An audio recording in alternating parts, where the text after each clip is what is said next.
Yes, now is Illinois Congressman Mike Quigley. Thank you for joining us, sir. Tell us about your experience yesterday. Where were you and what unfolded? I guess halfway through the debate on the first state in question, Arizona, we saw leadership on both parties whisked off the floor by Capitol Police.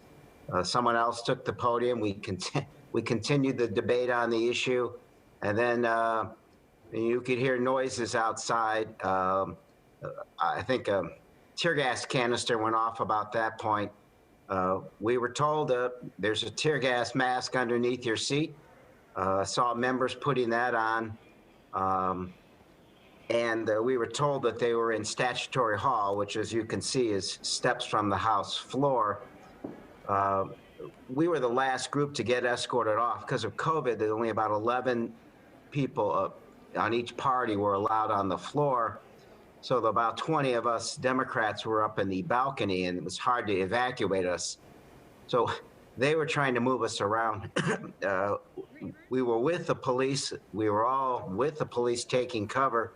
A little surreal, crouching down behind whatever cover we had, sitting next to Capitol Police who had their guns drawn as if it was preparing for, the last siege. And we saw what you saw. I mean, those folks were already gone by that time.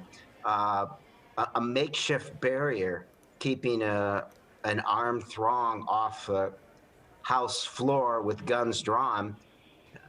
I'm sitting next to colleagues who were calmly calling their families to try to keep them calm. I had done that with my wife and daughters, and I think at that point I was actually talking to your very own Paul Lisnick, trying to describe to the public what was going on.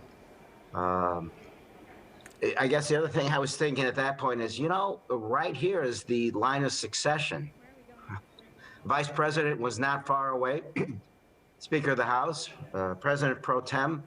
If you wanted an insurrection to succeed, boy, that was the right recipe yesterday. I can't imagine what you went through yesterday. And is it standard procedure that there's gas masks under the seats in the House of Congress? Did you even know that was the case? I didn't know they were in the balcony. I knew after 9/11 that there were not just the gas mask on the House floor, but there's the bigger protection equipment that they have outside in the lobby. It's throughout since 9/11, it's throughout the House floor, the halls of Congress, and our offices. And we also have detectors that smell poisonous gas in the offices and on the floor. So we knew they were there. I would tell you that we probably need a little training getting them on faster. But look, surreal. The members were calm. The members were collected. The House police on the floor were incredibly courageous, and you saw them in many cases being violently attacked by the mob. Congressman, it's part of the political theater over the last couple of years to talk about the 25th Amendment. It sounds like it's being discussed more seriously today, but is it too late for that? I don't think it's too late, because as strange as this sounds, look, the president has done things that scare us, and then so I said, well, I won't do that anymore, or I'll hand over the reins of power. He said that before, and then he's changed his mind. I don't think you can trust him after yesterday. It's the only thing that can act quickly. The fact that in the Oval Office they've talked about martial law. The president's talking about self-pardoning. At this point in time, who would have imagined that 10 former defense secretaries would sign on to a letter warning about this, saying that martial law is wrong, it can't happen, that you can't overturn this election. So do we trust the president after yesterday, who, as my colleague Adam Kinzinger said, and many others, he was largely responsible for this.